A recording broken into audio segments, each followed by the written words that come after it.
A Deise, né, ela é consultora e coaching, ela tem mestrado em educação na UFU, especialização em educação à distância, mais de 20 anos de experiência. Assim como a Denise, né? A Denise é uma ex-aluna nossa, mais de 17 anos na área de recursos humanos, em empresas nacionais e multinacionais.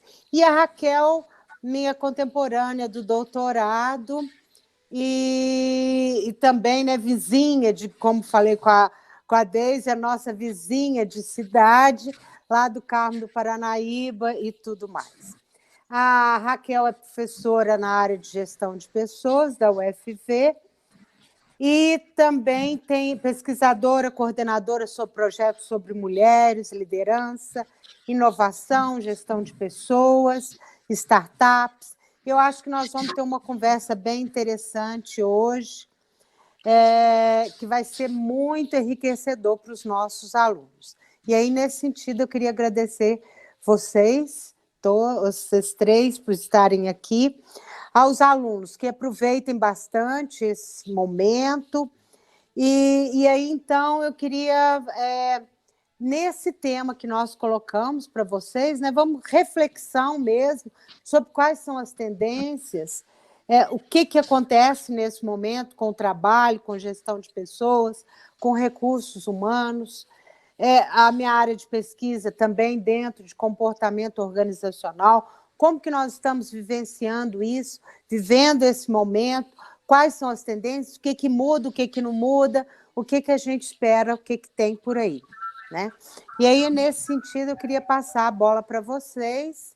Eu acho que podemos passar primeiro, passo para a Deise, que está aqui do meu lado, pode ser? Está aqui do meu lado, é ótimo. Estou do ladinho, né? Está aqui do meu ladinho. E aí, na sequência, também, Raquel e depois Denise. Pode ser? E aí a gente vai conversando e batendo a bola por aqui. Tá?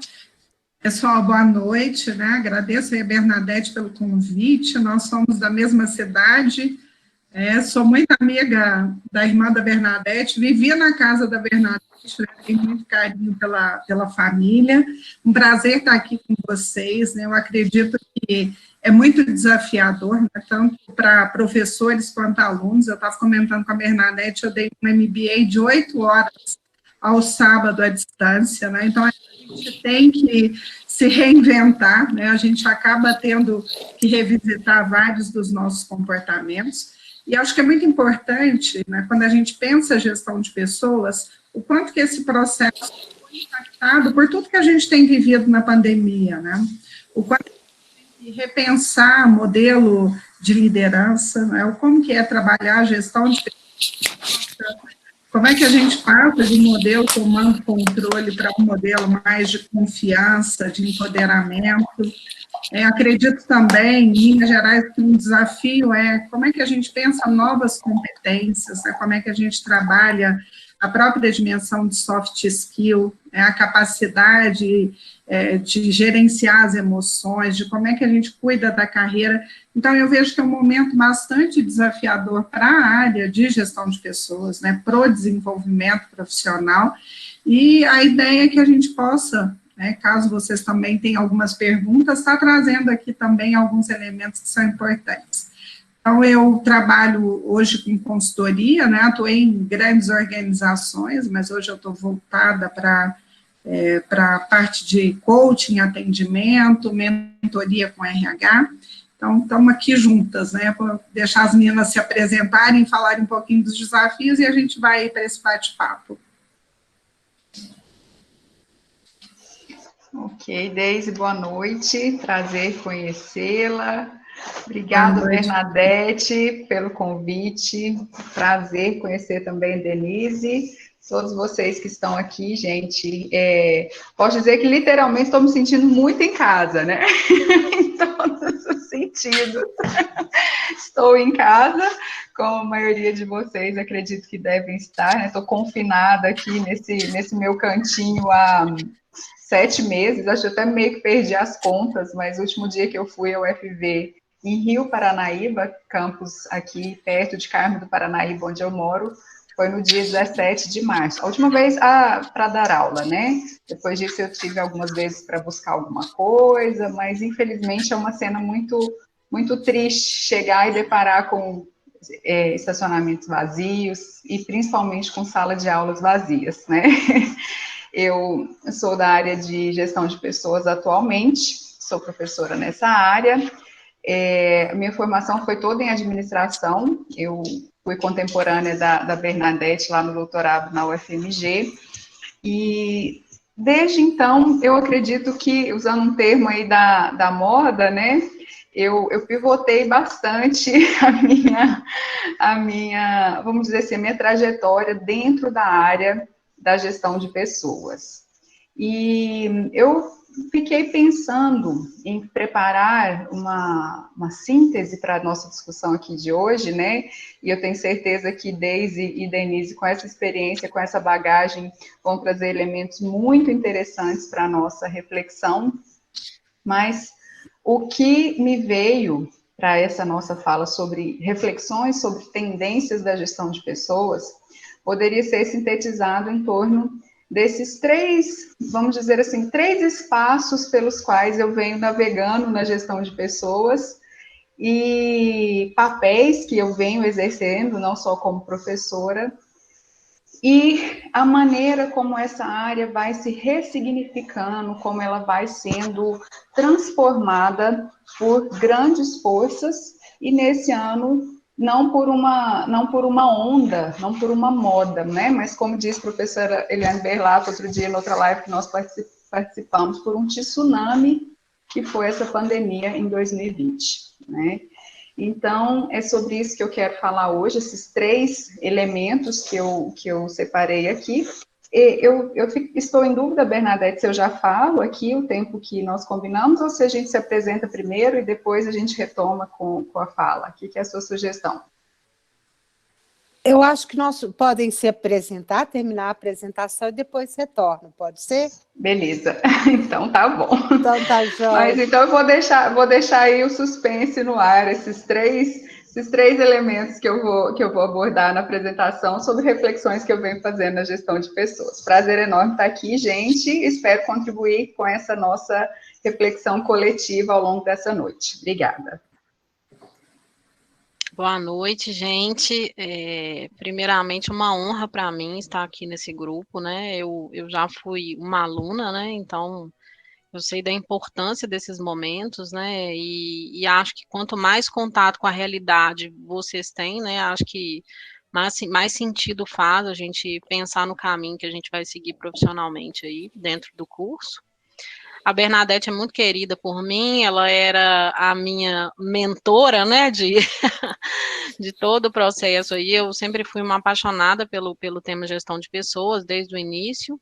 Quero agradecer pelo convite, para mim está sendo uma alegria, um prazer estar aqui conversando com profissionais, né, como a Deise, como a Raquel, que atuam aí em diversas frentes de gestão de pessoas, seja acadêmica, de consultoria, e eu no cenário de empresas, né, já trilhei aí por grandes empresas também. Atualmente eu trabalho na Unimed Belo Horizonte, eu sou coordenadora de Cultura e Desenvolvimento Humano e Organizacional. Cheguei lá num momento de transformação, né, para o RH 4.0, né, que muita gente chama, onde a gente estava numa velocidade muito grande, implantando muitas mudanças, e também fomos surpreendidos aí, especialmente por ser uma organização de saúde, né, fomos altamente impactados pela pandemia, e tivemos que ressignificar nossos objetivos, né, recalcular rotas, que eu acho que é o mais importante, tirar o preconceito do nosso caminho, né, muitas vezes, e falar abertamente de temas como saúde mental, cuidar dos colaboradores de uma forma muito mais intensa, né, porque vocês podem imaginar, né, como que foi forte para quem está na linha de frente atravessar isso tudo. Então, acho que a gente tem muitos elementos para conversar aqui, né? Essa transformação que o RH vem passando, o RH que eu comecei a trabalhar, ele tinha muito mais cara de departamento pessoal do que de RH, lá atrás, há muitos anos atrás, né, ele foi evoluindo aos poucos, ele foi crescendo, ganhando espaço estratégico dentro das organizações, e hoje ele ocupa uma posição de protagonista. Ele não é mais a área que fica escondida atrás da presidência, atrás de outras áreas administrativo-financeira. Ela é protagonista, porque finalmente, né, não sei se em todas as organizações, eles entenderam que capital humano vale mais do que qualquer outra coisa, né? Uma organização sem capital humano, ela não consegue prosperar. Então, eu acho que nosso papo vai ser muito legal e estou muito feliz de estar aqui. Estou doido para começar a conversar. Que bom, então podemos começar, né? E aí podemos retornar na mesma sequência ou alterar à medida que como vocês quiserem, ok? Acho que nós podemos delimitar o nosso tempo por uma conversa de 1h10, tá bom? Tá bom assim? E aí a gente fica, então, agora retornamos com a Deise. Ótimo, né? Acho que a Raquel trouxe aí umas provocações interessantes, né, Raquel? Essa coisa do pivotar, do fazer diferente, inovar, mas eu queria pegar uma carona numa fala que a Denise trouxe, né, e que eu acho que é muito significativa. Talvez eu costumo dizer, né, que nada é em vão, se não é bênção, é lição. Acho que a gente sai desse processo repensando uma série de comportamentos, né, o que efetivamente tem valor, e nesse contexto, eu concordo com a Denise que acho que o RH assume um papel ainda mais estratégico.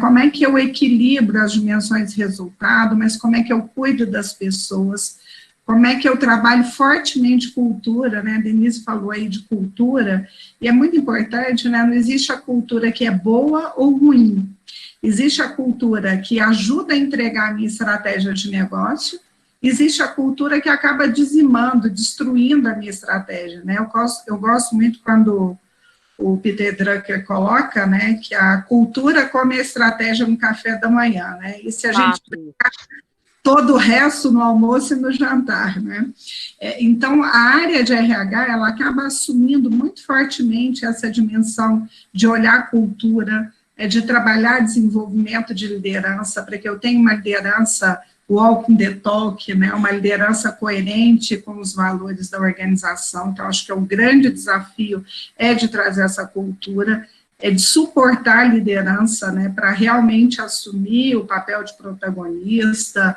de desenvolver pessoas.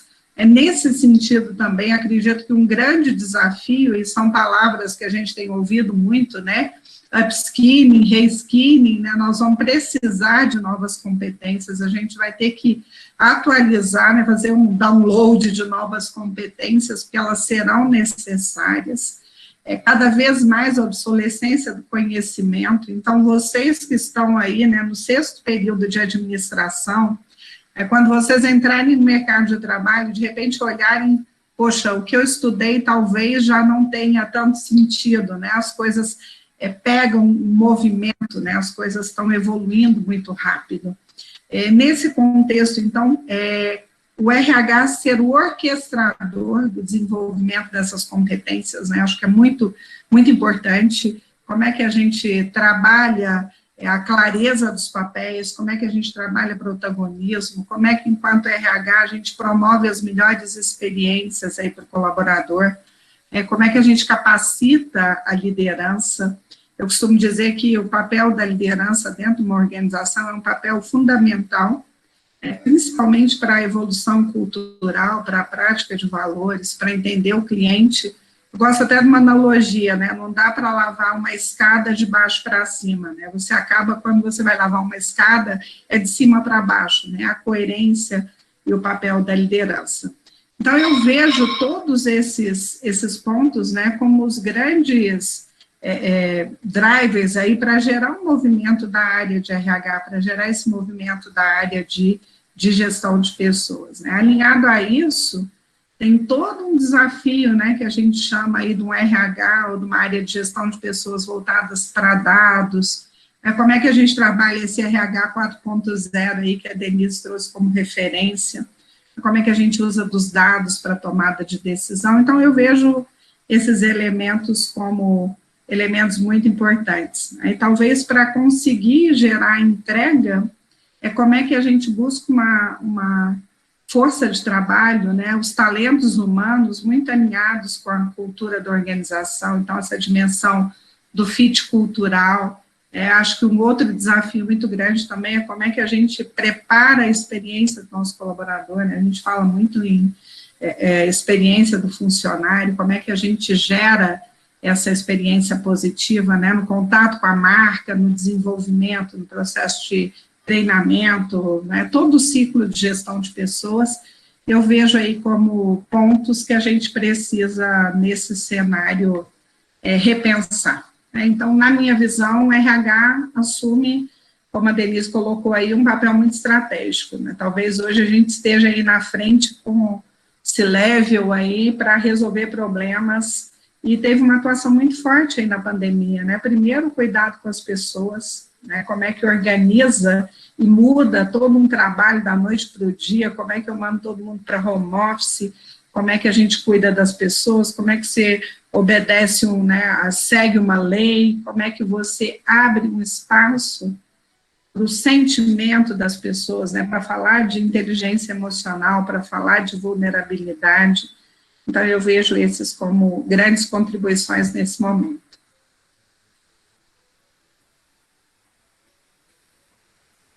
Obrigada, Deise. Enquanto a Deise estava falando, eu fiquei pensando, né, e aí um pouco em cima do que a Denise também falou, quando eu comecei lá a pensar um pouquinho, quando a gente, lembrando algumas questões históricas, a gente vai ficando mais velho, vai contando história, né, dinossauro conta história, e aí eu fiquei pensando esses dias, a primeira vez que eu ouvi falar em recursos humanos, me deu um desespero muito grande, isso lá vão alguns bons anos. Acho que nem anos, são décadas. E aí me deu muito desespero, que eu imaginava que recursos humanos seria só manipulação. E aí eu me falei assim, eu não quero saber desse negócio, eu não quero trabalhar com RH. Eu quero ir para outro lado, eu quero pensar, eu quero o social, tal. Algumas coisas que a gente discutia lá na década de 80 ainda, né? E depois eu caí de paraquedas na área de gestão de pessoas, e desde então estamos aí. Mas é muito gratificante a gente ver essas mudanças que aconteceram nessas décadas. Eu gosto de pensar que cada vez mais nós temos que buscar aprendizagem. E o aprender a aprender e dar continuidade a essas questões, que eu acho que um pouco do que nós fizemos durante esse período de pandemia. Né? Só esses comentários aí, passar um pouquinho para, não lembro se foi Raquel ou Denise. Assim, então, Raquel, com você.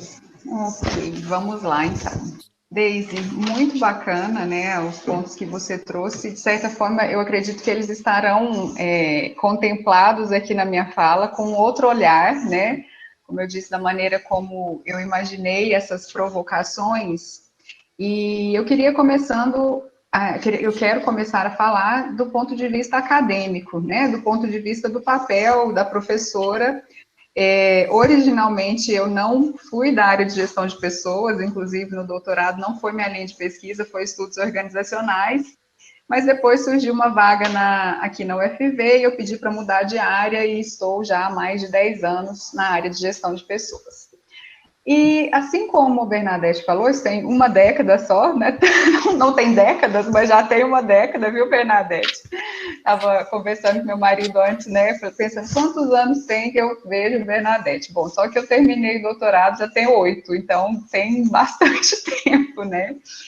Mas nessa década, algo que me marcou muito é que quando eu optei por vir para a área de gestão de pessoas e fui para a sala de aula falar em gestão de pessoas ou recursos humanos, assim como a Denise comentou que nas empresas, né, ela viveu um DP, né, eu via em sala de aula, em muitos casos, lá atrás, quando a gente ainda tinha alunos mais velhos, aquela demanda reprimida aqui do interior, né, assim, pessoas que já estavam trabalhando nas organizações e vieram no boom aí de ProUni, Reúne, e eu falava de, por exemplo, processo seletivo, e os alunos me olhavam com muito ceticismo, né, como se aquilo ali fosse uma coisa que funcionava lá em BH. Aqui no Carmo ou no Rio Paranaíba, isso não vai funcionar, né?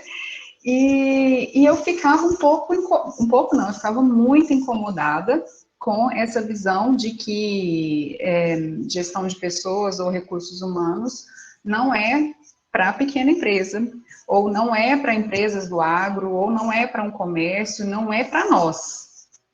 E isso me incomodava muito porque quanto mais eu pesquisava, quanto mais eu estudava, mais eu queria vivenciar aquilo ali na pele, né? Mais eu queria ter elementos concretos e mostrar para eles que tinham seu valor. Era uma área que eu acreditava, como eu acredito cada vez mais, que tinha o seu valor. Então, eu comecei a pesquisar. E pesquisando a área de gestão de pessoas, de um ponto de vista da inovação na gestão de pessoas, foi o tema que me despertou mais interesse para ver como todo esse movimento que na década de 90, final da década de 90, início dos anos 2000, a gente viu essa intensificação na academia brasileira do discurso do RH estratégico, da gestão estratégica de pessoas, da gestão por competências, e eu acreditando que o caminho era esse, o caminho da transformação, o caminho da prática, né? Então, entendendo que a inovação vinha por meio dessa combinação, realmente, dos elementos da organização e dos elementos humanos, e isso tudo operacionalizado pela gestão de competências.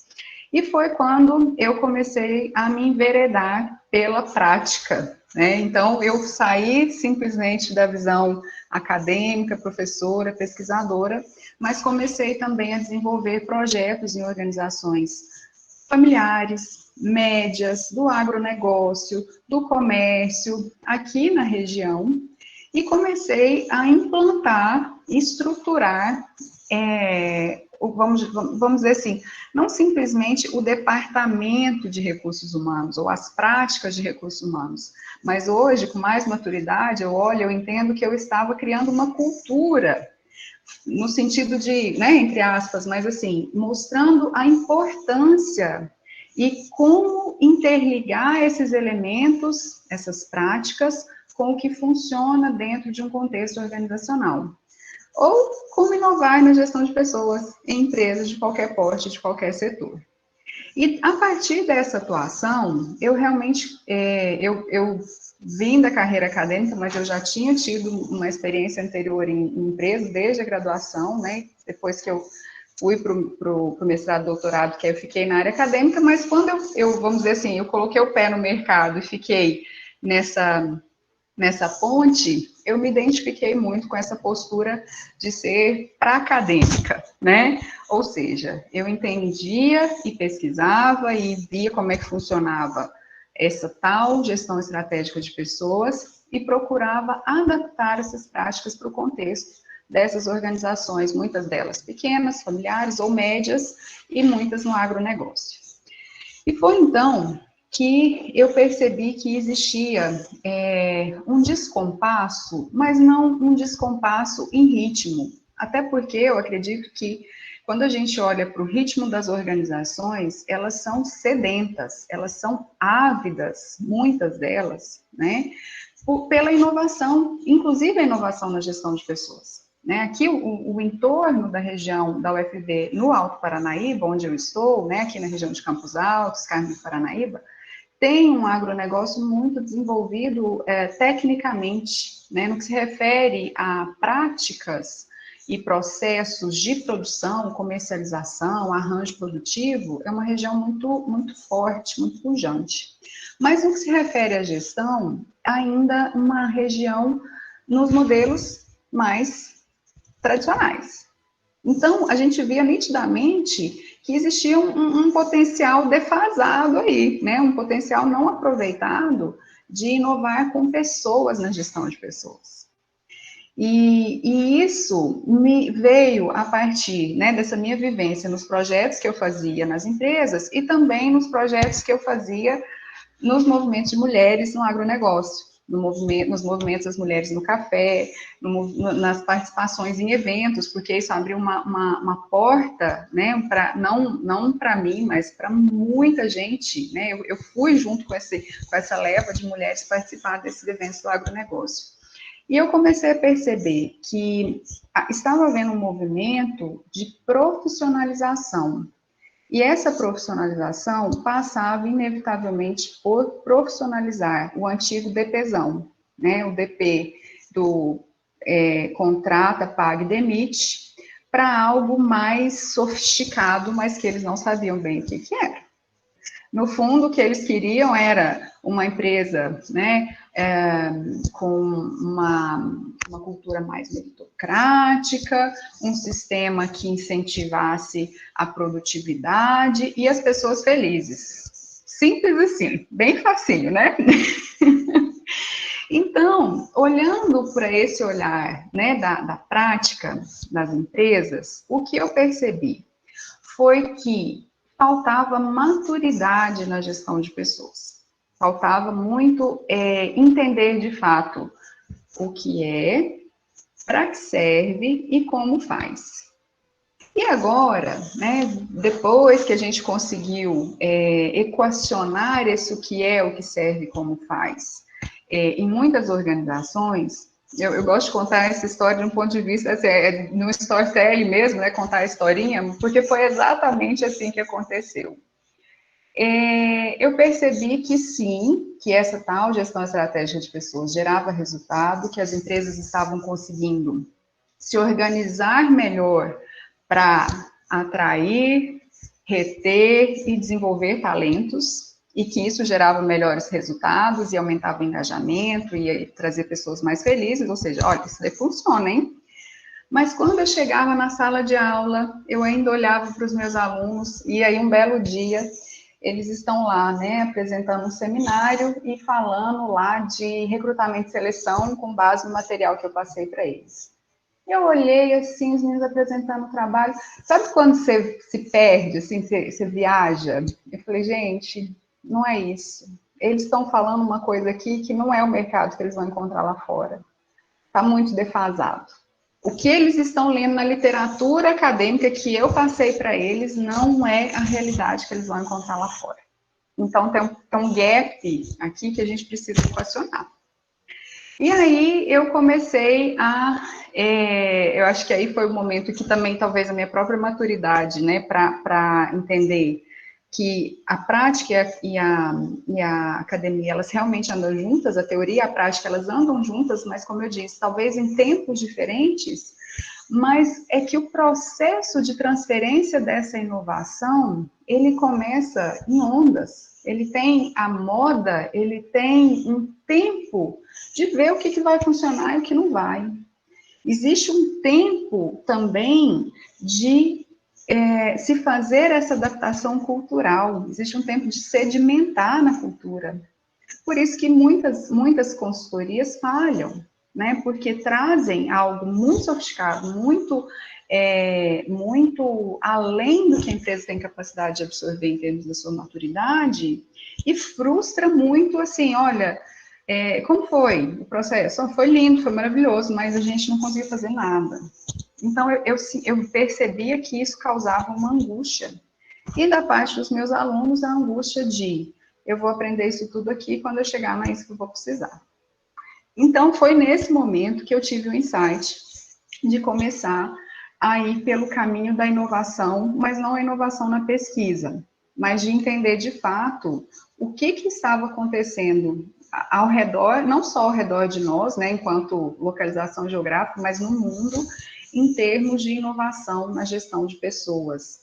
E foi realmente um momento que eu descobri um grande boom de empresas, de startups baseadas em tecnologia, que estavam transformando a gestão de pessoas por meio da inteligência artificial, por meio dos bancos de dados, por meio das próprias redes sociais, né? Está aí o próprio LinkedIn, um exemplo maior de inovação na gestão de pessoas do que o LinkedIn, né? Se consolidando nessa última década, né? Como rede social profissional. E eu comecei realmente a incorporar esses elementos da inovação na gestão de pessoas nas minhas aulas, nas minhas práticas, e também fundando uma startup para trabalhar com a inovação e gestão de pessoas usando analítica de dados, né? Então, todo esse processo, além de ter trazido para mim a noção da prática com a sua visão, que é ágil, que é outro termo, um termo da moda, mas é vamos dizer assim, um adjetivo inescapável, vamos dizer assim, da gestão de pessoas, entendendo que você precisa inovar, você precisa ser ágil, mas tudo que se refere ao ser humano precisa de um tempo. Mesmo as gerações mais jovens, mesmo vocês aí de sexto período, que estão chegando agora, cheio de vontade, cheio de energia, rápidos para aprender e para lidar com essa tecnologia toda, mas muitas mudanças não se fazem da noite para o dia. Então, isso me levou, né, primeiro, a dimensão da inovação na minha vida acadêmica, a dimensão da prática e a gestão ágil na vivência de consultoria e na vivência de empreendedora também na minha startup. Mas aí eu trago a terceira dimensão, que foi a dimensão da experiência vivida e a dimensão do que é realmente humano na gestão de pessoas.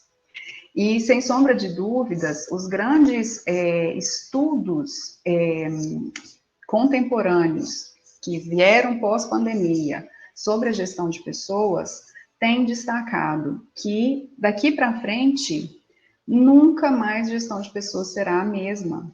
Porque o que vai prevalecer, apesar de toda a tecnologia, que também não vamos mais dissociar gestão de pessoas de tecnologia, mas o que vai fazer a gestão de pessoas cada vez mais inovadora e mais ágil é realmente o seu componente humano. E aí que entra tudo isso que a Deise trouxe na fala dela, né? É aqui que entra a dimensão de entender mais de comportamentos, de emoções, de diversidade, de cultura, de liderança, de gênero, de maternidade, né? Não sei vocês aí o que têm vivenciado nessa pandemia, mas para mim aqui em casa, né? Eu tenho duas filhas, uma de 6 e uma de 10 anos. Os primeiros dias foram de pânico com as meninas. Um pânico bom, no sentido, estamos juntos, que bom, mamãe não vai viajar, mas começaram as aulas online, as delas, depois as minhas, e assim como eu, quantas mulheres e quantos homens, avós, pais, tios, cuidadores, estão passando por tudo isso, e é um turbilhão de emoções e desafios que nos fazem enxergar que por trás de toda a tela dessa aqui, que a gente hoje vive mediado, existe um ser humano. E isso traz para a gestão de pessoas um desafio maior, e isso eu ouvi de depoimentos de empresas que são parceiras da nossa startup. Nós tivemos depoimentos muito ricos, muito bonitos, vamos dizer assim, de que, de certa forma, o isolamento nos aproximou. Porque nunca nós nos preocupamos tanto uns com os outros. Então, isso nos aproxima porque expõe as nossas vulnerabilidades. E faz com que realmente a gente enxergue que para trabalhar, eu tenho que estar bem. Para trabalhar, minha filha tem que estar bem, meu filho tem que estar bem. Para produzir, para ser produtivo, eu tenho que me organizar. eu tenho que ter um cronograma, eu tenho que separar o meu tempo de cuidar de mim, cuidar do outro e trabalhar. Então, tudo isso, né, o que antes aconteciam em espaços, tempos e espaços separados, de repente vieram a acontecer em tudo junto e misturado. Então, fez com que a gente tivesse mais do que nunca que aceitar a nossa humanidade e aceitar a humanidade dos outros e aprender a lidar com elas mediado pelas câmeras e pelas telas, né? Então, realmente, eu vejo que a área de gestão de pessoas passa por uma transformação sem precedentes, que o digital chegou para ficar. No caso, né, da nossa startup, nós rodávamos um projeto, né, um projeto que era Academia Líderes de Impacto, que é de desenvolvimento de lideranças para o desenvolvimento sustentável. No dia do início de um dos projetos, foi justamente o início da quarentena, e eu me lembro como se fosse hoje, assim, de conversando com o diretor da empresa, e vamos esperar, né? Eu imaginava assim, uns 15 dias, né? Vamos ver o que isso vai dar, né? E pouco tempo depois, não cancelado o presencial, mas a gente quer o online. E foi então que a gente começou a perceber oportunidades e entendemos que, de fato, existia muito mais oportunidades no online do que no offline, né? Ou tradicional, presencial. Não só para a academia, mas também para os outros processos que a gente fazia na startup, e hoje nós estamos, né, 7 meses depois, nossa equipe hoje tem 6 pessoas, está cada uma numa cidade, a gente está atendendo clientes também de diferentes cidades, às vezes nos encontramos presencialmente, mas com uma frequência muito menor, e entendendo que, de fato, a gestão de pessoas, ela vai ser mediada cada vez mais pela inovação, pelo ágil e pelo que nos faz, de fato, humanos. Então, eu vejo que esses 3 desafios, eles são um divisor de águas nesta área, ainda algo que vai demandar um esforço enorme dos novos profissionais. Eu falo dos novos, porque eu realmente, como professora, né, eu estou há mais de 10 anos aqui em Rio Paranaíba, mas trabalhei antes também em outros lugares, e eu falo que quando a gente fala em gerações, antes se falava em gerações, mudanças de gerações a cada 25 anos, né? Hoje eu já vejo uma mudança de geração nítida nesses 10 anos. O aluno que chegava para mim no 5º, 6º período, em 2010, não é o aluno que chega para mim em 2020, assim como não é a minha filha que tem 10 anos e a de 6. Por quê? É tudo muito rápido. E a gente, às vezes, né, eu vejo assim, né, a gente que está na academia, e foi um dos motivos pelos quais eu escolhi a docência, nós somos, de certa forma, vou usar muito entre aspas aqui, mas nós somos obrigados a acompanhar essa transformação e seguir esse ritmo, né? E a gente faz isso até porque a gente gosta mesmo, né? Porque, como eu disse, eu já escolhi pensando nisso. Mas, em certos momentos, chega a ser cansativo, chega a ser desgastante, chega a ser angustiante. Porque, por mais que a gente corra, é um processo que está mais rápido do que a gente imagina. Então, esse é o recado que eu gostaria de deixar para vocês que estão aí no 6º período. Isso que a Deise disse, de que, olha, talvez vocês vão chegar lá fora e vão ver que já não é a mesma coisa. Mas não vai ser assim, porque mais 5 anos, mais 2 anos, não é que a gente vai ficar velho mais rápido, mas a gente vai ser obrigado a ficar jovem por mais tempo. Então, com essa vontade de aprender, com essa jovialidade para receber coisas novas, e claro, sempre com o olhar de que o que é humano, né, o ser humano, ele não acompanha a velocidade de processamento da tecnologia no mesmo ritmo.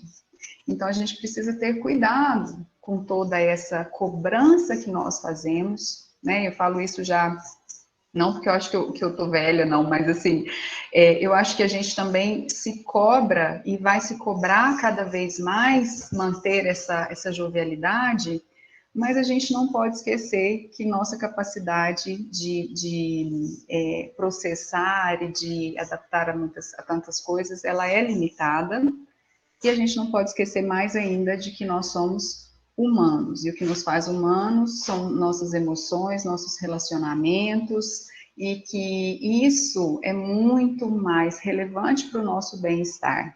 E o que a gente deve procurar na carreira, no trabalho, acima de qualquer coisa, é a realização e o bem-estar, né? Então, são os pontos que eu queria trazer aqui. Passo a palavra a Denise, depois a gente abre aí para o bate-papo. Obrigada. Então, assim, né, tudo que vocês falaram, eu acho que eu vou tentar trazer um pouco para a parte prática, né, assim, dos exemplos que a gente tem vivenciado em relação à cultura, né, é um grande desafio organizacional fazer a cultura se colar, né, com a prática. No nosso caso, da Unimed Belo Horizonte, a gente estava fazendo um processo já desde do ano de 2018 com a metodologia Walking the Talk, da Caroline Taylor. Essa metodologia, né, ela define alguns arquétipos, a gente fez um diagnóstico, e a gente estava em busca aí da cultura desejada quando tudo aconteceu, né, e aí a cultura desejada eram 2 arquétipos que a Unimed decidiu ter. Um é o foco do cliente, o outro é um só time. Foco do cliente é diferente de foco no cliente, né? Não sei se as pessoas sabem esse conceito, mas é mais ou menos assim. Você vai na drogaria comprar um desodorante, tem lá o Rexona, pague 2 e leve 3. Isso é foco no cliente. É o cliente sem saber o que ele precisa e a Rexona, Unilever, empurrando o que ela acha que é a demanda do cliente. A gente está passando por uma transformação.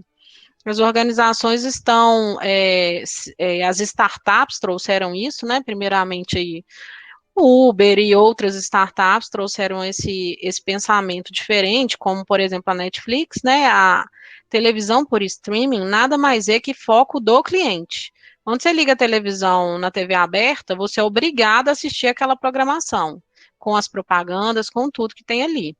Quando você liga no Netflix, você escolhe o que você quer ver, né? E aquela startup começou pequena, né? E virou uma grande empresa que entende através dos dados, que a Raquel citou, né? Através do comportamento do consumidor e do cliente, como que ela deve se portar. Então, a gente estava nessa transformação cultural, passando por essa transformação cultural, e chegou uma pandemia numa organização de saúde tradicional. Médicos têm uma cultura, né, de síndromes do primeiro aluno, né? Então, é uma empresa extremamente premiada, com todas as certificações, e de repente, isso tudo a gente pensou, né? Então, agora por onde que a gente começa? E aí a prática de um só time, né, de trabalhar como um só time, ela foi mais necessária do que nunca. Então, todas as áreas, né, tiveram que se mobilizar para montar as estruturas que se precisava, né? A gente tem 4 hospitais aqui em Belo Horizonte, mas 10 unidades de atendimento, de centro de atendimento, hospitais de campanha foram montados, equipes foram treinadas. O coronavírus era um vírus desconhecido, né? Então, a cada semana o protocolo mudava. Então, a parte de treinamento e desenvolvimento das pessoas, a equipe de treinamento de enfermagem chegava lá e fala: vamos paramentar assim. Vocês vão colocar a máscara desse jeito, esse é o capote, esses são os EPIs que vocês vão usar. Na semana que vem já tinha mudado. Usa máscara, não usa máscara. Isso tudo foi um aprendizado muito forte, só que é um aprendizado de uma forma muito intensa. E neste meio todo tem as pessoas, né? E as pessoas têm medo, as pessoas adoecem. Um dia eu cheguei num dos nossos hospitais e uma colaboradora enfermeira falou para mim assim: eu tô doida para pegar esse coronavírus enquanto tem leito. Aí eu falei assim: realmente as coisas estão complicadas. Ah, tem um mês que eu não vejo meus filhos, eu durmo na varanda da minha casa porque eu tenho medo que meus pais peguem. Então, foi muito duro. Então, eu falo assim, a tempestade era a mesma, nós que estávamos num corporativo, protegidos, dentro de um confinamento, e as outras pessoas na linha de frente passando medo, passando todo tipo de situação, vivenciando a perda de outras pessoas, elas estavam extremamente abaladas. E aí tomou-se a atitude de disponibilizar um serviço presencial de atendimento psicológico, uma coisa totalmente inédita, nunca existiu isso dentro dos nossos hospitais, para dar o suporte para essas pessoas que estavam se sentindo totalmente pressionadas. Totalmente confidencial, é uma coisa que né, é um compromisso que a gente estabelece por lógica, né, mas as pessoas precisam ser comunicadas disso, porque elas têm medo de falar, né, se tem uma liderança tóxica, elas têm medo de contar, mas elas precisam contar, porque nesse momento a gente não pode ter adoecimento ainda por outros motivos e negligenciar isso. Então, foi feito esse atendimento psicológico presencial e para as pessoas que estavam em casa foi disponibilizado um serviço de atendimento psicológico por telefone, né, e por vídeo. O que foi muito falado, a gente aplicou uma pesquisa, né, para as pessoas que estavam em home office, elas falaram muito disso, assim, como que a gente se sentiu seguro de ver o posicionamento organizacional neste momento de cuidado com as pessoas, né, de como que era, assim, a prática, né, a gente fala, né, o nosso propósito é cuidar das pessoas, é cuidar da vida, então a gente cuida de quem cuida também. Então, isso foi vivenciado fortemente. O home office, ele não é uma coisa romantizada, ele tem problemas, sim, né? A gente sabe que as pessoas, muitas mulheres sobrecarregadas, com jornadas triplicadas, sem a ajuda de secretárias, ajudantes, faxineiras, etc. Às vezes, né, o parceiro não é tão colaborativo, às vezes mas assim, com aula online em casa, tendo que parar para ajudar a criança. Então, são muitos desafios, né? Não que não tenha funcionado, funcionou muito bem, mas acho que a gente vai precisar chegar num meio termo. Muitas pessoas falam assim: agora a gente descobriu que vai funcionar para sempre e vai ser assim. Não é bem assim, a gente tem que ter cuidado. O vínculo com a organização ele enfraquece. Existe um estudo já, né, de universidades internacionais apontando pela fadiga que o Zoom causa, né, que é o Zoom fatigue, que eles falam que a pessoa fica tão excessivamente atenta, né, aos sinais não verbais que ela está assistindo, que ela se esforça muito. A gente não faz pausas, então, portanto, a gente trabalha mais. Então, a linha é muito tênue aí do que é saudável e do que não é. A gente ainda está muito no início em relação a tempo para ter elementos suficientes que façam a gente ter uma formatação de um modelo ideal, né? É claro que as pessoas percebem valor no estar em casa, porque ela diminui o tempo de deslocamento, ela fica mais próxima da família, ela consegue ter uma qualidade de vida melhor, ela come a comida da casa dela, então todos esses elementos são positivos. E sim, a gente consegue ser mais produtivo, mas tem o outro lado, então esse outro lado não pode ser esquecido. Acho que tem aquela coisa, né? O mundo VUCA, ele aconteceu, né? A gente ficava na teoria, o mundo VUCA, vulnerável, incerto, ambíguo, e de repente esse mundo VUCA abriu a porta e entrou com o coronavírus para desconstruir tudo que a gente acreditava. No nosso caso, a gente estava vivenciando também uma transformação digital, mas a passos muito tranquilos e sem pressa, e de um mês para o outro foi falado assim, não tem mais atendimento presencial, é telemedicina. E a telemedicina, que era um projeto, teve que acontecer assim. Então, é um contexto complicado, onde as pessoas que estão em casa estão com medo, mas você precisa prestar um atendimento para elas que dê segurança, e transforme a receita numa coisa que você mande por e-mail, né? Então, acho que todas essas ferramentas são ferramentas que aceleraram, né, o nosso processo de chegar no cliente, então foi muito positivo.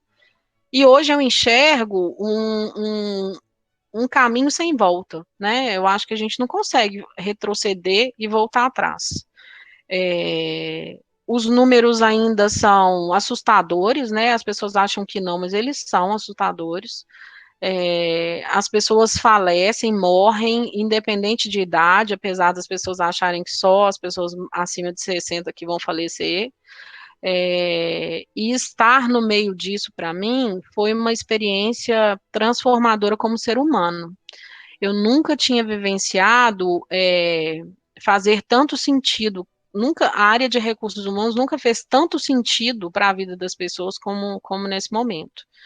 Então, foram várias ações que a gente fez, né, de homenagem aos profissionais, de reconhecimento, de readaptação dos processos. Então, hoje as entrevistas são todas online, todo o processo de admissão é digitalizado, os nossos dados, né, apontam, a gente conseguiu criar um painel digital de inserção de atestados e de absenteísmo, que possibilita a liderança acessar e tomar decisões rápidas de reorganização das equipes, porque ela não pode ficar sem pessoas no plantão. Isso tudo fez com que a gente ressignificasse tudo aquilo que a gente estava caminhando. Então, chatbot, né, todos os documentos podem ser enviados para um robô no WhatsApp.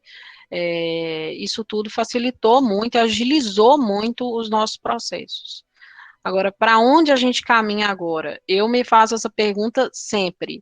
E pela quantidade de vezes que eu estou tendo que ir na reunião de diretoria, eu penso que a gente ganhou esse espaço, sim. A gente apresentar novos projetos, repensar benefícios, repensar remuneração, né, o que é salário tangível, o que é salário emocional. Eu fiz até um post hoje sobre isso no meu LinkedIn. Salário emocional é muitas vezes aquilo que faz as pessoas ficarem, permanecerem na organização.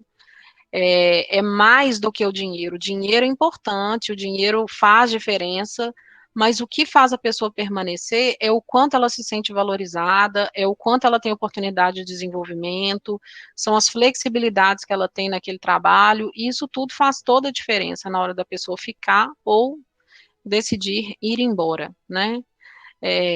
As pessoas falam muito na virada do ano, né? Ficam brincando, não vejo a hora desse ano acabar. Esse ano não vai acabar em 2020, porque virou o ano, o coronavírus não vai embora, né? Então, assim, ainda temos um longo caminho para percorrer. É um desafio para as organizações de faturamento, de tudo mudou muito. E as pessoas, elas não podem achar que está tudo tranquilo. Não está. A gente tem que caminhar, a gente tem que trabalhar, mas o alerta tem que estar sempre ligado, né? Então, eu fico feliz de ter vivenciado esse processo todo, não foi fácil, e fazer parte dessa mudança me transforma como pessoa, sabe? Mais do que como profissional. Eu penso na vida que eu quero para os meus filhos, e Raquel tocou num ponto muito importante, assim, uma geração que chega agora nas empresas, elas já chegam com um pensamento muito diferente. Elas querem muito mais do que crescimento na carreira. Essa era a geração X, Y que queria.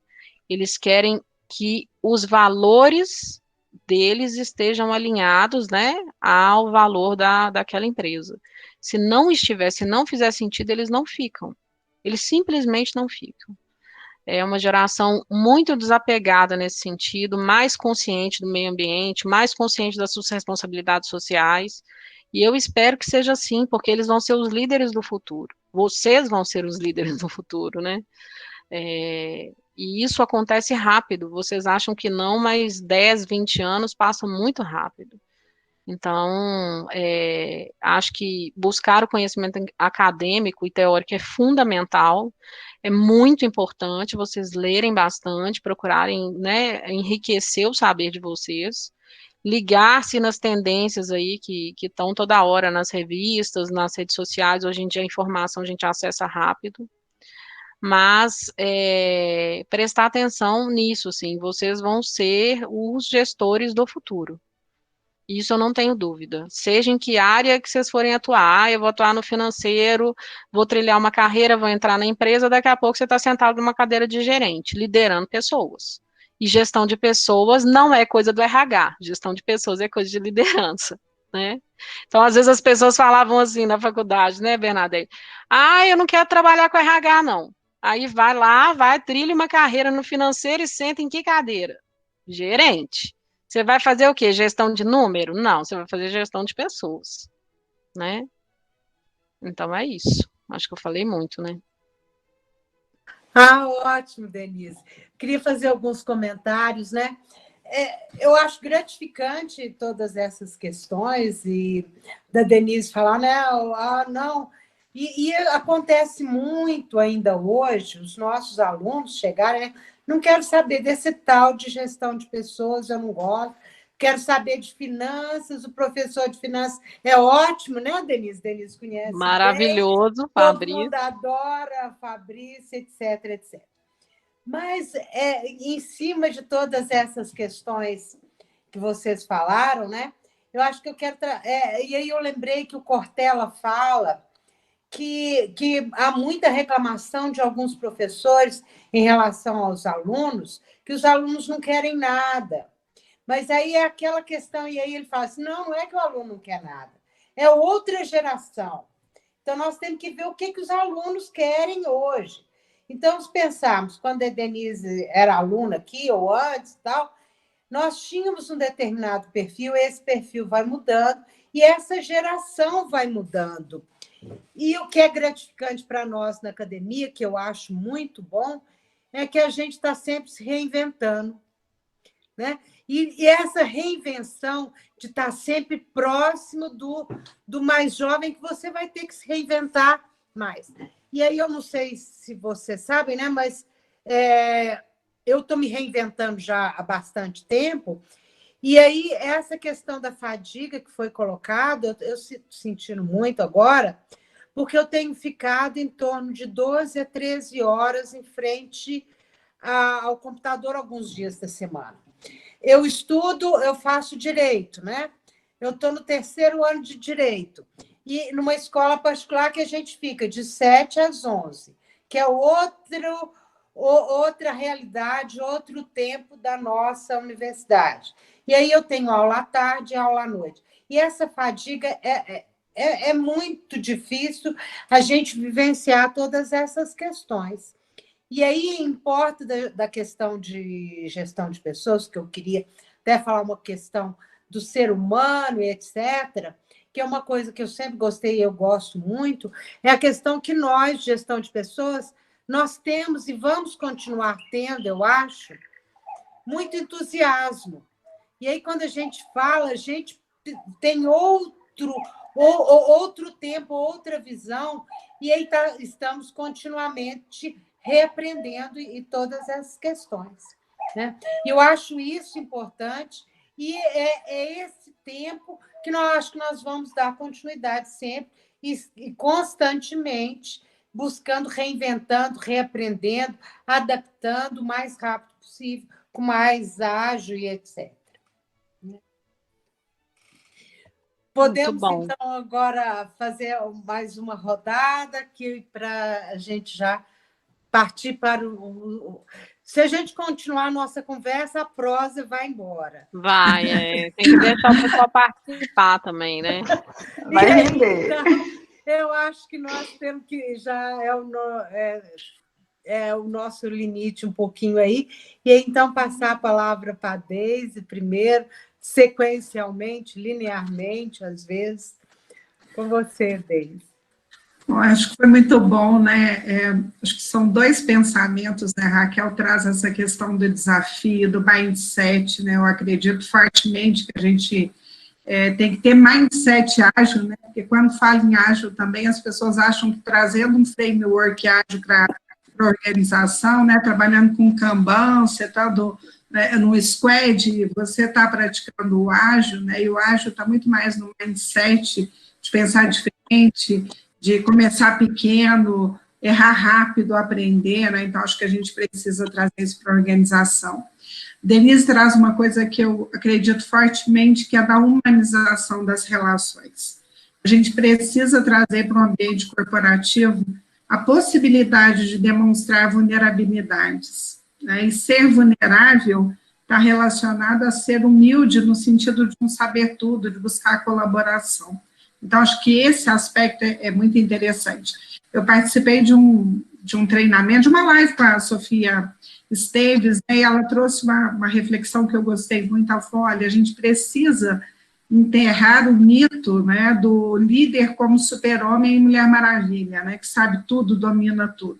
A gente está caminhando muito mais para a Liga da Justiça, né, em que a complementariedade se faz presente, né, então acho que essa dimensão do ser humano, né, da incompletude, da complementariedade, né, de perfis, acho que isso precisa fazer parte. Eu queria trazer um ponto, né, a Denise colocou aí da fadiga, eu trabalho com executivos, né, eu tenho acompanhado, e alguns clientes de coaching e até de mentoria, muitos se afastaram por adoecimento, né, por não terem todas as respostas. Então, acho que a gente precisa cuidar, sim, desse ambiente, né, dessa possibilidade e da abertura para levantar a mão e pedir ajuda. E eu acho que, na característica, e trazendo uma reflexão para vocês que são profissionais, 2 pontos ficam muito importantes, né? Primeiro, é o aprendizado ao longo da vida, né? Não perder a capacidade de sempre aprender, buscar se desenvolver. E um segundo ponto que eu costumo trabalhar muito é o OLX, né? Desapega, desapega, desapega. Muitas vezes a gente tem conhecimentos e atividades que a gente desenvolveu e que a gente fala, eu sempre fiz assim. Ele serviu no passado, talvez não seja o comportamento que a gente tem que trazer para o momento presente. Então, essa capacidade, né, de se desafiar, de aprender, desaprender e reaprender, isso que vai fazer com que a gente tenha sucesso. E trazendo fortemente a perspectiva e o entendimento do outro. As relações, elas precisam ser pautadas na base da empatia, do encorajamento, né, da relação e da reciprocidade. Acho que isso é o que vem muito forte aí para um novo cenário, né, para um novo momento dentro das organizações. E que a gente possa estar aí fazendo a diferença, inovando, desenvolvendo pessoas, capacitando para os desafios, mas também trazendo sentido e significado. Vocês falaram muito aí da motivação extrínseca, né? No passado era muito isso, né? Hoje as pessoas querem um propósito, um significado, essa nova geração tem isso muito presente. Eu acho que o desafio é esse, né? De aprender, compartilhar, e ter a possibilidade de levantar a mão e pedir ajuda quando necessário. Ok. Raquel, com você. Bom, eu quero colocar 2 questões, né, fazendo uma ponte entre o que a Deise acabou de falar e também sobre o que a Denise havia comentado antes, em relação à necessidade de inovar, né? Por que transformar a gestão de pessoas? Num contexto antes da pandemia, né, a gente inovava porque está acontecendo alguma coisa no mercado que está exigindo algo, que está valorizando, tem um discurso de valorização da gestão de pessoas, então isso faz ficar bonito, né? Então eu vou inovar porque meu cliente vai gostar de saber que eu estou tratando bem meus funcionários, né? Eu falo isso numa perspectiva, às vezes até da própria produção de alimentos, né? As certificações de sustentabilidque têm um componente do social que leva para esse lado das relações de trabalho, que muitas são apenas seguir as normas trabalhistas. E para muitas empresas fazer isso já está mais do que bom, né? Mais do que o suficiente. E eu vi e vivi empresas que querem ir muito além do fazer o que é suficiente. Elas realmente fazem a inovação na gestão de pessoas porque aquilo é um valor para elas e porque elas enxergam que transformar a gestão de pessoas por meio de realmente valorizar o que é talento, valorizar o potencial humano, reconhecer as potencialidades, ajudar essas pessoas a se desenvolverem, gera muito mais do que um resultado financeiro ou um aumento de qualidade. Mas gera uma melhoria no ambiente de trabalho, gera um aumento do engajamento dessas pessoas, melhora o clima de trabalho. Então, eu tenho percebido que a inovação deixou de ser na gestão de pessoas, ela deixa de ser algo que se faz para imitar, né, porque está bonito, os outros estão fazendo, eu vou ali e copio as melhores práticas, e nós temos certificações para isso, e eu, assim, não vejo problema nenhum em ser melhor empresa para se trabalhar, eu acho legal, e eu acho que essas práticas têm que ser divulgadas, sim, mas o que nós temos que ter, e para que vocês, né, os jovens que estão participando da live, participando dessa discussão, nós temos que ter capacidade de adaptar essas práticas às reais necessidades. Nós temos que ser críticos. E aí eu faço uma provocação, sempre eu gosto, né, de trazer para esse lado a visão colonialista da gestão de pessoas também, né? A gente trouxe o que nós estudamos, que nós aprendemos, veio dos Estados Unidos e da Europa, e chegou junto com as multinacionais, e a gente foi fazendo um recorte e cola, e ainda bem que a gente foi também fazendo nós fomos desmontando e reconstruindo, porque a gestão de pessoas, ela tem que ser, a palavra da moda é essa, né? Tem que ter fit, tem que ter match. Não dá para simplesmente copiar e eu agora estou aqui na minha pequena empresa aqui e eu falo, não, eu quero ser o Google. Eu falo, bom, você pode até ter as práticas de gestão de pessoas do Google, desde que você tenha cultura do Google.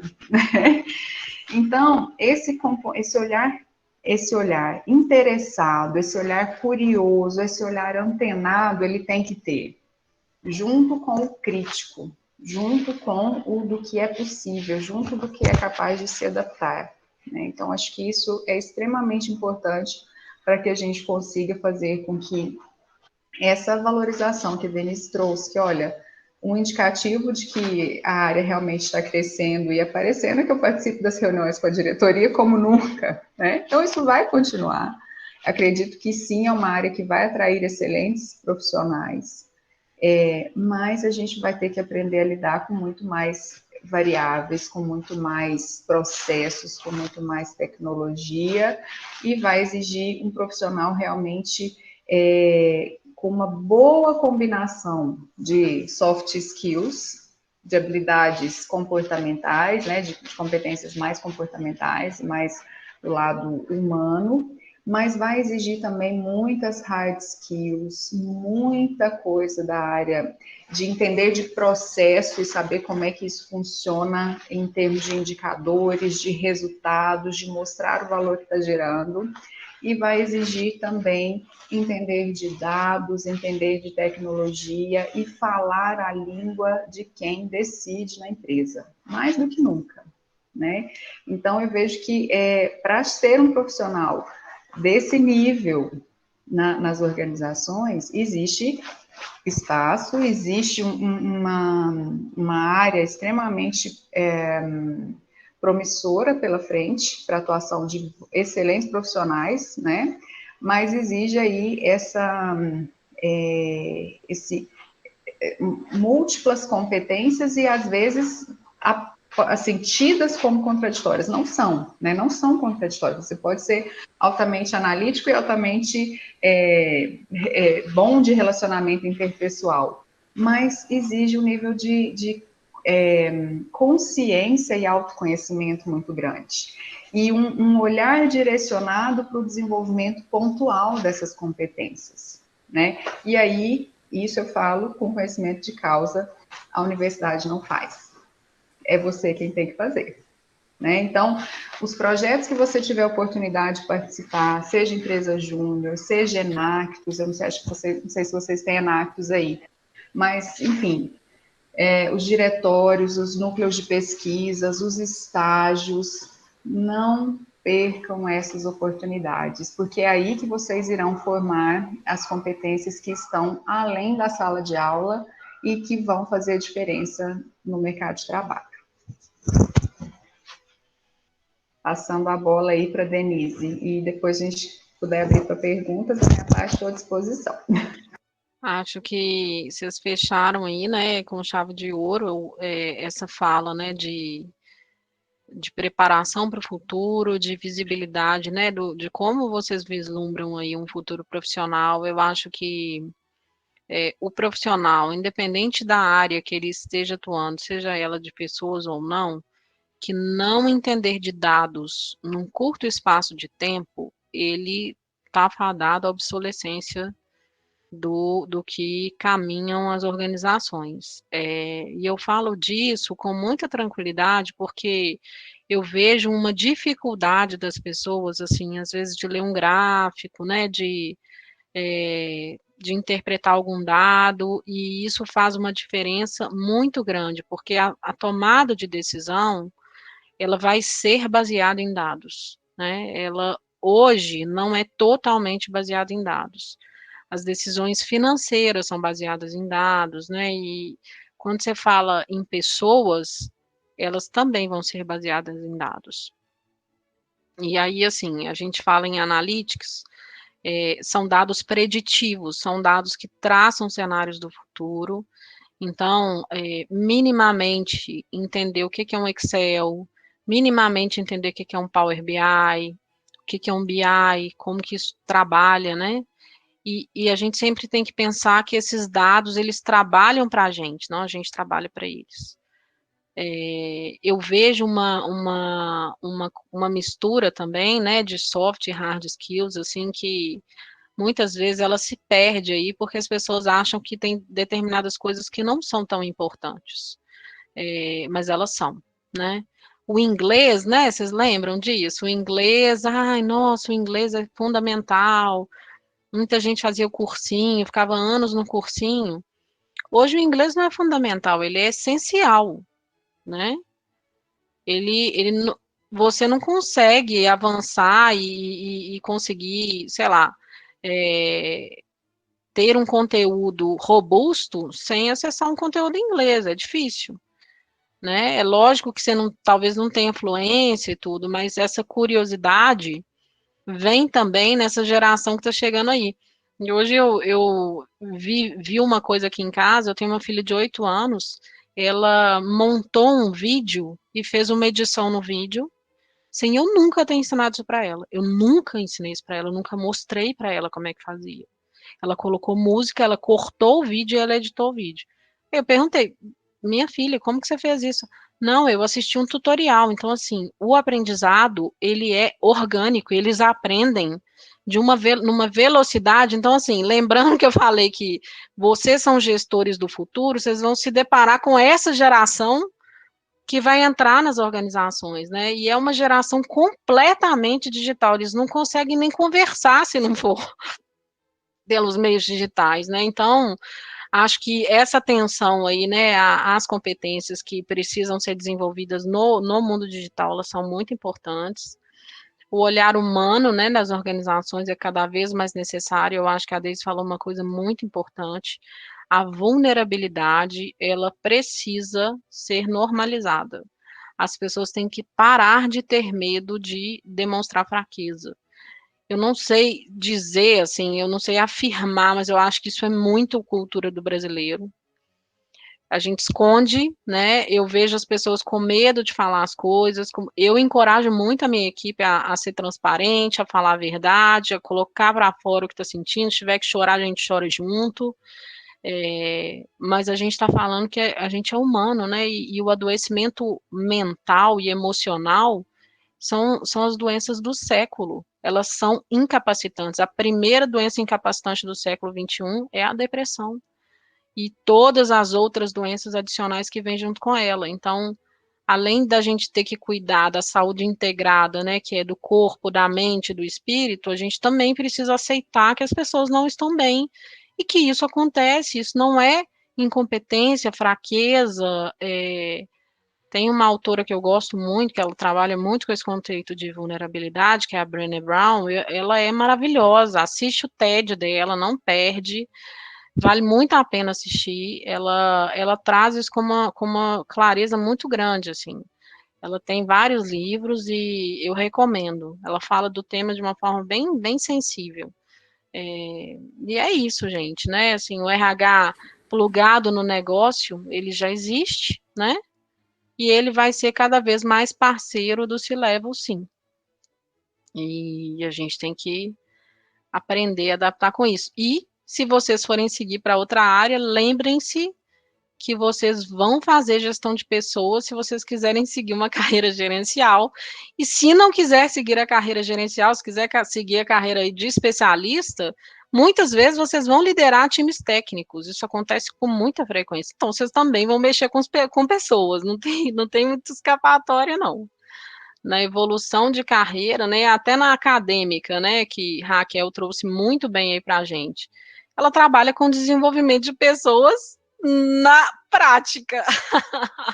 Bernadette também, desde nas empresas, né, para mudar a cabeça dos líderes e trazer coisas novas. Então, gente, não tem como fugir, né? É com gente mesmo que a gente vai lidar, né? Não vai ser com robozinho, não. Queria agradecer muito por vocês, né, pelo espaço, pelo tempo que a gente conversou, eu adorei o papo. Pena que eu não pude conhecer, ver as carinhas aí, só tô vendo as fotos dos meninos aí, mas espero que tenha feito sentido aí para todos vocês. Eu gostaria de abrir para perguntas também, assim como a Raquel falou. Vamos ver se alguém tem alguma pergunta, algum questionamento. Eu acho que a Rosimara mandou uma mensagem aqui no chat. Isso. Que bom que você amou. A gente fica feliz, né, Denise? Fica feliz demais. Quem quiser abrir o microfone ou a câmera também, pode abrir. Gente, não se acanhem. Ainda mais essa turma jovem, bonita, né, pelas fotos aqui. Meninada linda, olha isso. E a saudade que a gente fica de estar em sala, né, Bernadette, com eles. Eu fico daqui desesperada. Nós tivemos com essa turma, com as minhas turmas, eu tive, acho que, 3 semanas de aula, alguma coisa assim, e paramos lá no dia 17 de março, né? E aí, então, alguns outros entraram agora no remoto, mas eu acho que alguma pergunta? Acho que a Poliana estava abrindo o microfone, ou foi? Isso, eu estava abrindo. Eu queria agradecer, né, pela oportunidade que vocês proporcionaram para a gente, no caso, foi muito bom mesmo.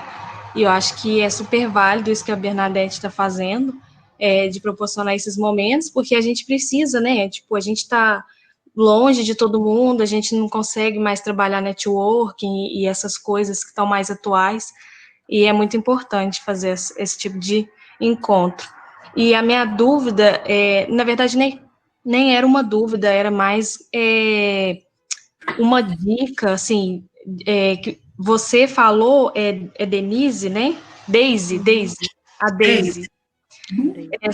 Sobre as competências, né, soft skills, e aí acabou que todo mundo foi complementando, e aí a minha dúvida era se vocês tinham como elencar para a gente, assim, pelas experiências de vocês, quais seriam essas soft skills primordiais, assim, para quem está entrando no mercado. E para a gente que vai entrar, né, também, tem gente que ainda não trabalha, ou vai entrar no mercado. Legal, Poliana, eu vou trazer aqui a Raquel e a Denise me ajudam aí, né? Primeiro, um dos grandes pontos é essa dimensão da inteligência emocional. Tem uma pesquisa da Talent Smart que coloca o seguinte: a inteligência emocional acaba sendo responsável por 58% do nosso sucesso profissional. Então, como é que eu lido com as emoções? Como é que eu está muito relacionada à dimensão do autoconhecimento, né? Está relacionada à dimensão dos relacionamentos, da sua rede de relacionamentos. Então, essa questão da gestão das emoções é muito importante. Por isso, a vulnerabilidade, né, da Brené Brown é muito... Tem um documentário dela também no Netflix. Tem uma escritora agora também, a Susan Davey, tem um TED dela também, que ela fala de coragem emocional. Então, essa é uma competência muito importante, né? A capacidade de empatia, porque a empatia, ela leva para os relacionamentos, mas ela também te dá uma dimensão de entender o lado do cliente, né? De se colocar na área, no ponto do cliente interno. Então, essa capacidade de construir relacionamentos, a parte de comunicação, né, como é que você vende as ideias, e aí comunicar também tem o lado da escuta empática, né, de estar aberto para a conexão com as outras pessoas. Então, todas essas, que a gente chama de soft skills, né, essas competências comportamentais, elas vão fazer diferença, mas acho que é importante reforçar, né, Denise e Raquel trouxeram aí também, é que o domínio de hard skill é diferente, ele vai fazer diferença na carreira.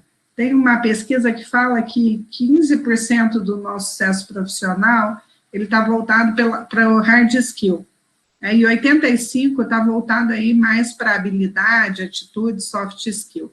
Mas o 15% é a base, então dominar a sua área de atuação, entender de dados, né, fazer essa leitura de cenário, né, é muito importante para o sucesso profissional. E aí, Raquel e Denise, puderem complementar aí. Concordo totalmente com a Daisy, né, acho que faz todo sentido inteligência emocional, autoconhecimento, e eu queria colocar uma outra aqui, e dar uma sugestão também, a gente está aí falando de TEDs e leituras, né, na verdade duas. Mas uma competência que eu vejo, ela é hard e ela é soft, mas é a competência empreendedora. E aqui, no contexto do não cognitivo, é o empreender a si mesmo. É a visão de que cada um de nós, enquanto profissional, vai ter que construir a própria carreira tendo por base aquilo que você já é bom, seus pontos fortes, valorizando aquilo que você tem de melhor. Então, gente, isso é uma conversa que vem ganhando muita força, é uma conversa, e não é só conversa, porque gera resultado, né? Então, esse empreender-se a si mesmo enquanto competência não cognitiva, não só de sair por aí, não é criar empresa, né? Não estou falando disso, embora quem quiser também é um caminho, e hoje existem muitas hard skills para quem quer ser empreendedor, dominar os processos do design thinking, dos modelos de negócios, e tudo isso que os ecossistemas de inovação, inclusive, têm chegado às universidades e proporcionado esse aprendizado. Valorizem essas oportunidades. Eu não sei como é que vocês estão aí em São João del Rei. Aqui na UFV, a gente está empenhando muito para fazer com que a nossa Inovalto, que é o nosso Centro de Inovação e Empreendedorismo, decole, porque as universidades têm que estar muito, muito aceleradas nesse processo de proporcionar o desenvolvimento do empreendedorismo e inovação. Então, não percam essas oportunidades, mas, sobretudo, entendam que empreendedorismo começa dentro.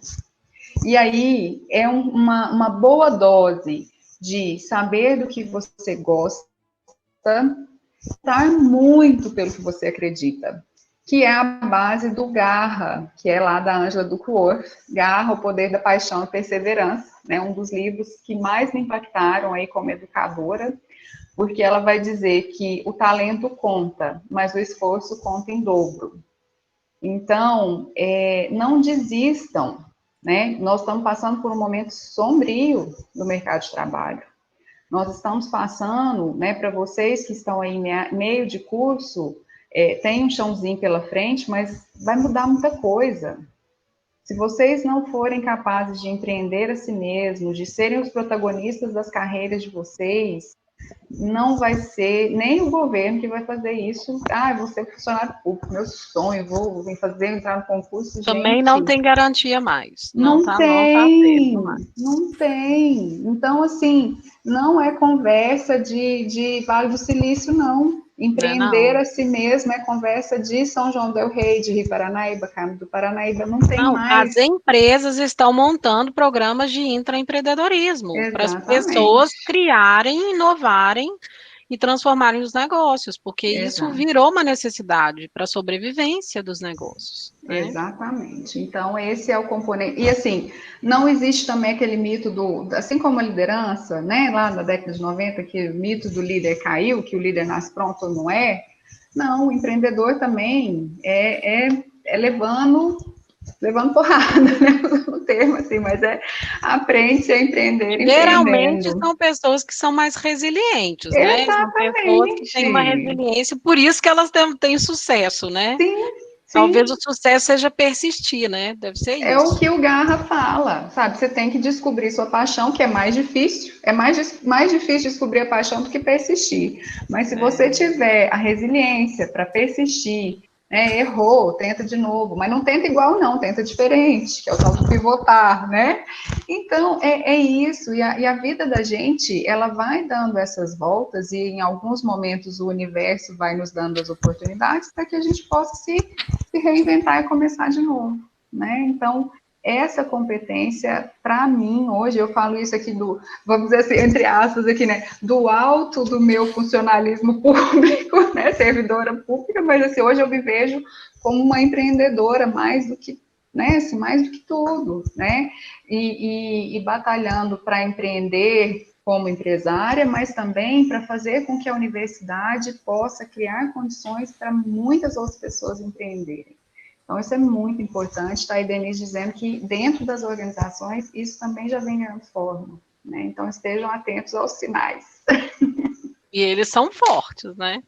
E você sabe o que eu acho mais legal? Assim, hoje vocês têm uma coisa assim que é uma democratização do conhecimento, é uma possibilidade de acessar conteúdos que, de verdade, a gente não tinha.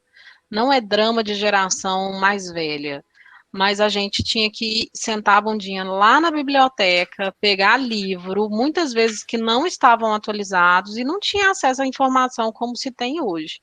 Então, o conhecimento hoje, ele está muito à mão, né? É muito fácil pegar o conhecimento. É claro que tem uma série de coisas e a gente precisa fazer um filtro. Mas, seguindo pessoas sérias, né, você consegue saber se tem charlatanismo ou não, se é falácia ou não. É fácil saber isso também, né? Eu acho que, complementando aí as soft skills, né, que a gente começou falando, eu acho que a criatividade, ela é importante, né, ela anda de braço dado aí com o empreendedorismo, eu acho que a resolução de problemas, ela é importante, de conflitos, e a resiliência, né, que é o que eu falei do empreendedor resiliente, a gente precisa ter resistência à frustração, muitas vezes as coisas não acontecem, não tem nada a ver com o pessoal, né? Tem a ver com o momento, e se não aconteceu, não era para ser, e bola para frente, porque tem mais coisa para se fazer, e o mundo não vai parar para ninguém chorar no passeio, não. Nem as empresas, ninguém, né? Aonde quer que a gente se posicione aí no contexto de trabalho, a gente tem que ser, sim, protagonista das nossas decisões, da nossa vida, e se questionar, né? O autoconhecimento, ele é fundamental. Então, é isso, assim, que eu trago para vocês. Alguém tem mais alguma dúvida? Boa noite, eu também queria agradecer, né, por vocês terem disponibilizado, de estar aqui conversando com a gente, essa troca de experiência eu acho muito interessante para a gente ver outras visões e visões de quem está, né, no mercado, enfim. Mas eu também gostei muito, Denise, do que você falou, que foi uma coisa que eu tenho vivenciado próximo a mim, a respeito de que você falou dessa às vezes de uma rotatividade que tem no setor, porque a pessoa não se sente ali no ambiente. Por exemplo, tem uma coisa que aconteceu recentemente, uma amiga falou que entrou na área que ela sempre quis, na graduação, e ela foi contratada e está trabalhando nisso e já está se sentindo totalmente frustrada com aquilo. E aí a pessoa não fica. Então, assim, gostei dessa fala sua, que não importa, o salário dela é ótimo, mas ela não está satisfeita, né? Nesse sentido. Então, eu queria saber, assim, de alguma experiência sua ou sua visão, né, disso, de como a gestão de pessoas ajuda nesse sentido, né? A pessoa que está ali queria estar ali sempre e algum hiato está acontecendo ali, né, no setor. E acaba acontecendo essa atividade, enfim. São duas coisas, né? A primeira é o fit cultural, né? É preciso se fazer um processo seletivo que leve isso em consideração, porque não existem pessoas erradas, existem pessoas certas nos lugares errados. Então, muitas vezes a pessoa não se adapta à cultura daquele lugar, isso não significa que ela é ruim. E como que a gestão de pessoas pode cuidar disso, né? Daisy falou da experiência do colaborador. A experiência do colaborador começa quando ele se inscreve para a vaga que ele está se candidatando. Então, toda a forma como a pessoa é tratada no processo seletivo, os contatos que a empresa faz, isso conta. E aí aquela pessoa entra na organização. E aí tem um processo que hoje eles gostam de chamar de onboarding. Mas ele é um processo de integração, que é o processo em que a pessoa chega naquele lugar e ela precisa ser acolhida pelo lugar que ela está sentando, pelos colegas, né? Então tem programas aí de mentoria, anjo da guarda, cada lugar chama de uma coisa, né? Seja bem-vindo, tem um kit de boas-vindas, tudo para que a pessoa se sinta o mais integrada possível naquele lugar onde ela está chegando. O primeiro mês que a pessoa passa num lugar nunca é fácil, né? Eu te falo porque eu acho que a Fabiana caiu. Mas continuando aqui, né? Eu acho que o primeiro mês é o mais difícil, né? Que a pessoa vivencia ali uma transição, né? Se ela vem de outro lugar, ou se ela volta, né? Enfim. Eu acredito que seja o momento mais crítico, né? E aí a organização e a gestão de pessoas tem que cuidar desse momento, né? E abrir o processo para ter ali uma avaliação do tempo de experiência da pessoa, né? Para ela ter oportunidade de falar quais são os estranhamentos dela. E ter essa possibilidade de conversa com a liderança também, porque essa história de fazer o feedback e ouvir a pessoa só no momento da avaliação de competências, de desempenho, é muito ruim, né? Você esperar meses, um ano para falar com a liderança. Eu acredito no feedback online, eu acredito que as coisas acontecem, tem que ter a conversa na hora. Não dorme com aquilo no seu coração, fala, chama para conversar, uma boa conversa sempre resolve as coisas. Se não está se sentindo integrado, tente sinalizar, porque às vezes a liderança não tem nem conhecimento do que está acontecendo, né? Agora, se disso tudo, né, não for possível reverter, aí realmente acho que é uma coisa de não adaptação à cultura mesmo. Eu já vi casos de pessoas que chegam também, são boicotadas por insegurança, por outras coisas, né? Mas acho que a liderança tem que ser bem atenta a esse tipo de sinal, porque a gente nunca quer que dê errado, né? A gente sempre quer que dê certo. Não é isso? Com certeza. Obrigada, viu? Meninas, eu queria agradecer muito, eu acho que foi muito bom, foi enriquecedor para os nossos alunos. É muito importante essa fala para os alunos, né? Acho que foi excelente. Eu acho que agradecer muito a disponibilidade de vocês. Raquel colocou, Deise colocou o espaço, o e-mail e tudo mais. Agradecer muito, Denise. E Obrigada a foi você, muito Denise. bom encontrar com vocês, né? Teria sido melhor se a gente tivesse se abraçado, conversado, tomado um café, uma cerveja. Mas eu tenho uma proposta, Bernadette. Quando tudo voltar ao normal, a gente podia repetir esse encontro aí em São João del Rei, ó. Isso. Presencial, eu tenho gosto. Vamos marcar. Concordo, também vou. Fazemos um encontro em São João. Tá bom, Denise? Raquel, acho que vai ser ótimo. Não sei se Raquel conhece esse lado um pouco aqui. Não, eu conheço só Tiradentes, não fui a São João. Estou doida para não, voltar para Maria pegar Maria Fumaça. E aí teremos Denise também como guia aqui, que seria ótimo, né, Denise? Com prazer, amo a minha terra. Foi ótimo reencontrar todos vocês. Denise, muito carinho, ex-aluna, colega, amiga e etc. A turma da Denise foi uma turma muito especial. Falamos de vocês hoje, Denise. Lembrando? Mesmo. Especial, todas as turmas são especiais. Mas aí a gente lembra de cada uma carinha. Sim. E tudo mais, né? Tinha meus filhos, na sala da Denise eu tinha um filho, eu chamava que era filho de cabelo. Não sei se a Denise lembra do filho de cabelo, mas Quem tinha alguns... era? Quem que era o filho de cabelo? Era o Vinícius. Vinícius. Porque a república dele, eu falava que eram meus filhos, né? Então o cabelo dele era todo enroladinho, então era meu filho de cabelo.